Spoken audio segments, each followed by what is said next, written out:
I've shared testimonials before about my physical journey, but I think that I wanted to share a little bit about my emotional transformation because I think that's just as important.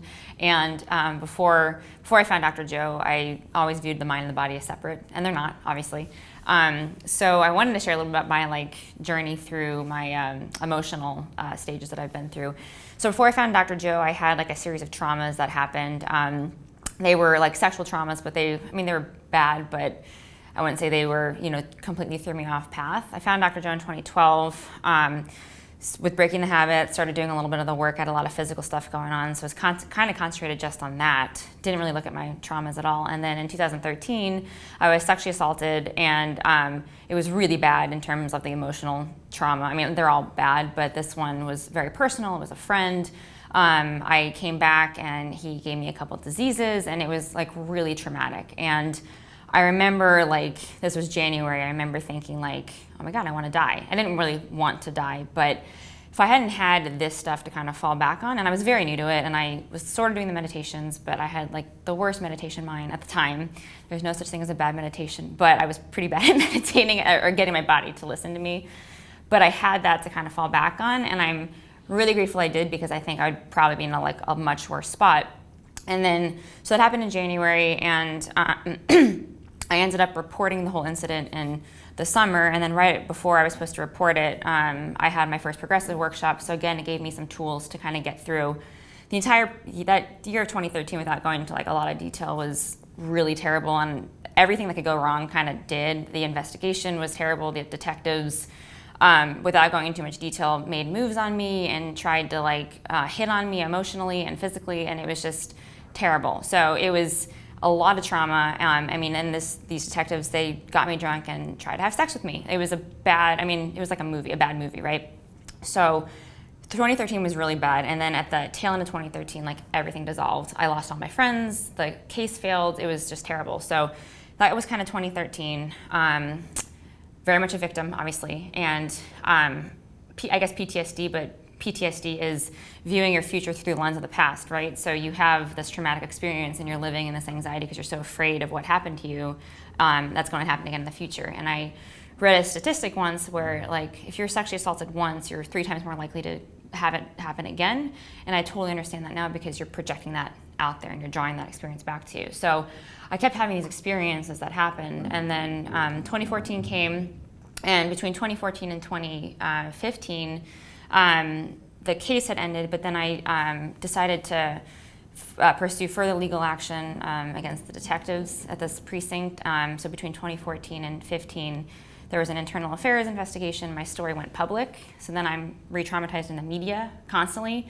And then I filed a lawsuit against that police department. So just over and over re-victimization. And I chose that path. But what I didn't understand was that I was living in it so much that I just kept reattracting these experiences. So for those kind of 3 years, I was doing the work and I was making progress, but there was this layer that I was so tied to that I didn't really even understand because I believe that, I wanted to be strong and I wanted to make these decisions to kind of stand up for myself. But Dr. Joe always says memory without the emotional charge is wisdom. And I didn't have that yet. I was very much in it, right? And my energy was constantly attracting victimhood with those experiences. And it's understandable because I was constantly living in it every day. There was in the news and there was in interviews and all this stuff. So it was hard to get away from it. But what I didn't know is that I was just continually living in that experience. And in 2016, Dr. Joe took me aside and he was like, we have to talk about what you're attracting in your life. And it was kind of that whole thing about this victimhood and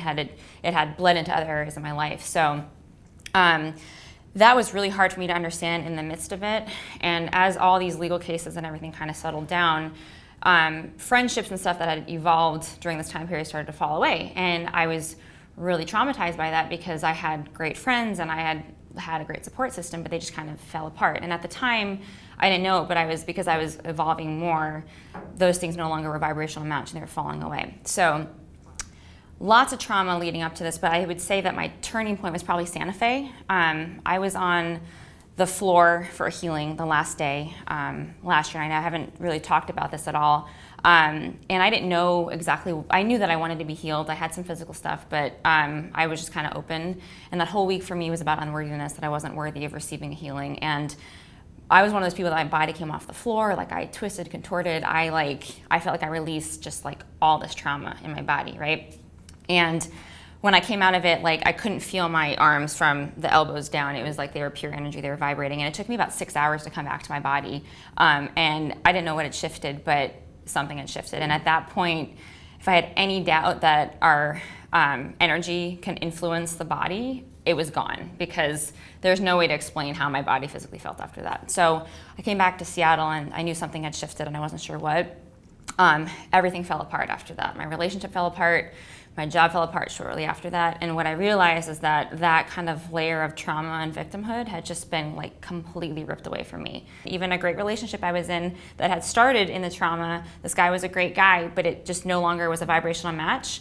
And I left this relationship, and it was one of the hardest things I had to do because I had no reason to leave. He wasn't mean, he wasn't a bad guy, but it was started in that old vibrational state of me being this victim and this traumatic, having these traumatic experiences. And then when that was lifted and my field changed in Santa Fe, it didn't work anymore. And you also have to be cognizant of that a lot of us will know when it's time to leave certain situations once we're no longer a vibrational match, or they'll be ripped away, either one.